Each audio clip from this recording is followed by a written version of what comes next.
Даже 10 минут, проведенные у моря, очень успокаивают. Шум волн ласкает слух, и словно выпадаешь из реальности. Закидывая камешки в прозрачную воду, невольно задумываешься, как уникален круговорот воды в природе. И хорошо бы, если бы в воду мы, люди, закидывали лишь камешки с берега. Черное море омывает берега 8 стран, и очевидно, что у каждой свое отношение к экологии. В Абхазии и в ряде прибрежных городов канализационные стоки уходят в открытое море. Выброс производится обычно в 200-250 метрах от берега на глубине около 30 метров. В столице вопрос переработки стоков решили еще в 2016 году, когда в Ишере запустили комплекс очистных сооружений, куда стекаются все канализационные отходы столицы. Таким образом, в море попадает уже очищенная вода. Но в купальный сезон медики предупреждают, что важно избегать глотания морской воды. Ведь с повышением температуры воды болезнетворные бактерии, чаще всего кишечная палочка, размножается быстрее, что в разы повышает показатели заболеваемости. Одна из задач санитарно-эпидемиологической службы – следить за гигиеническими характеристиками. Официально купальный сезон в этом году открывается 15 июня. В связи с этим в лабораторию уже привезли первые пробы, которые проверят на наличие бактерий и вирусов и их уровень. Вода отбирается с 15 мая по 15 октября в тех районах, которые наиболее используются населением как места рекреации, то есть места отдыха. Обычно исследуется на бактериальную, санитарно-показательную флору. Это микробы, которые, в принципе, сами не приносят какого-то вреда, но по их концентрации можно судить о том, что могут рядом с ними находиться и болезнетворные микробы. С этого года вводим исследование морской воды на вирусы. Нам государство закупило тест-системы, и мы методом ПЦР будем смотреть вирусные и будем смотреть на болезнетворные микробы.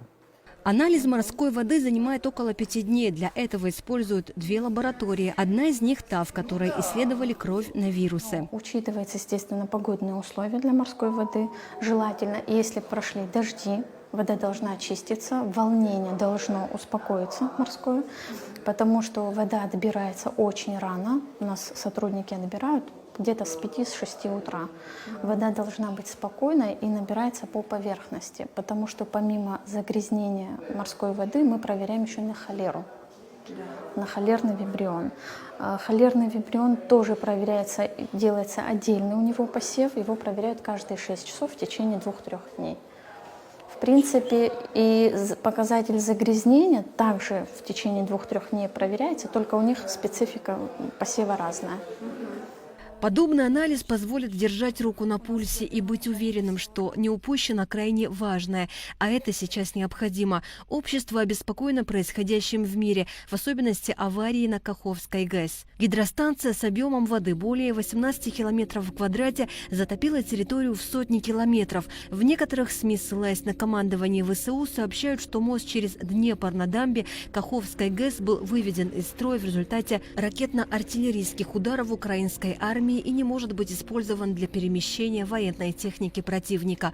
Во всяком случае, военная задача выполнена, но появилась новая и более сложная – ликвидация экологической и техногенной катастрофы, самой крупной за современную историю. Одно дело, что погибли люди, затоплены низменные участки. Второе дело, что сейчас проблема заключается в том, что верхний слой почвы смывается огромным количеством воды, соответственно, очень много биогенных элементов поступает в акваторию Черного моря.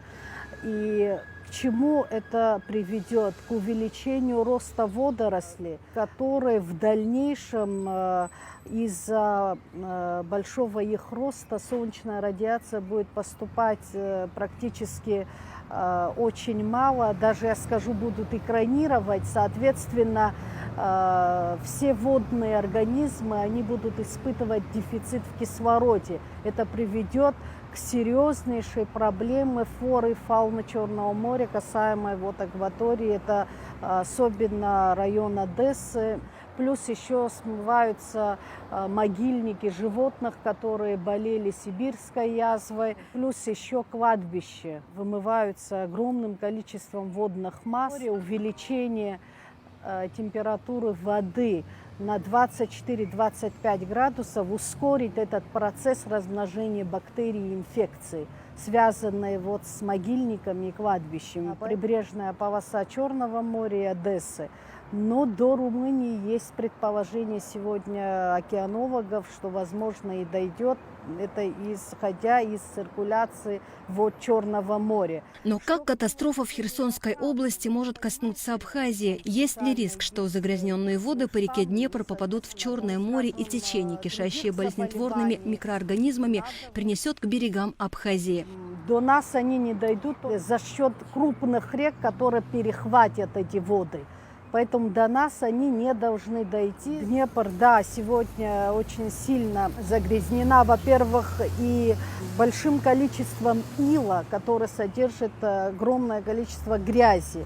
И плюс еще вот вышеперечисленные опасные объекты, которые вымываются. Такой ответ успокаивает, и хочется верить, что опасная для здоровья вода и в самом деле не дойдет до абхазского побережья. Сотрудники СЭС пробу морской воды будут брать еженедельно. Сайта у санэпидстанции нет, потому о результатах исследования общедоступным путем не узнать. Хотя разобраться в этих данных неосведомленному человеку будет крайне сложно. Поэтому главный санитарный врач говорит, что в случае обнаружения угрозы для здоровья населению сообщат в обязательном порядке. Значит, если, не дай бог, у нас будет обнаружено в воде любого водоисточника болезнетворный микроб, то это замалчиваться не будет. Это не в наших интересах. Экологи говорят, что вода способна быстро очищаться. Вода очищается через 7 камней пройдя, гласит и абхазская пословица. Однако каждый должен понимать, что выбрасывая мусор подальше от дома, в заросли или сооружая сточные трубы с выходом к реке, он делает плохо себе и своим детям. Нужно понимать, что источники воды важны для полноценной жизни человека. Асида Мали, Константин Парулу, Абхазское телевидение.